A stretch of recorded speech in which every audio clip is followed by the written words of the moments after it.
Hi friend, তো সকাল থেকে এখনও শর্ট ভিডিও দিতে পারিনি। তো সকাল সকাল স্নান করে নিয়েছিলাম, করে পুজো দিয়েছিলাম, পুজো দেওয়া হয়ে গেছে। কারণ অনেকটাই বেলা হয়ে যায়, তোমাদের বুঝতেই পারছো, 1টা বেজে যায়। তো তারপরে পুজো দিতে দিতে অনেক দেরি হয়ে যায়।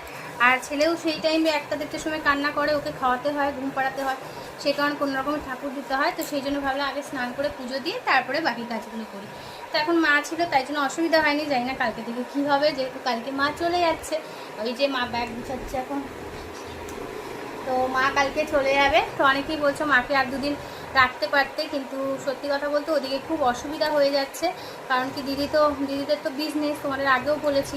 দিদি জামাইবু দুজনেই দোকানে চলে যায়, আর ছোটো বাচ্চা 4 বছর বয়স, আর এত দুষ্টু, তো হয়ে ওঠে না। তারপর স্কুল থাকে, তো সেই কারণেই বললো না যাই। তো ঠিক আছে, মা আবার আসবে কদিন পরে। তো এটুকুনি জানানো ছিল, শর্ট ভিডিও পরে দিচ্ছি। তো এখন এটুকুনি জানিয়ে দিলাম।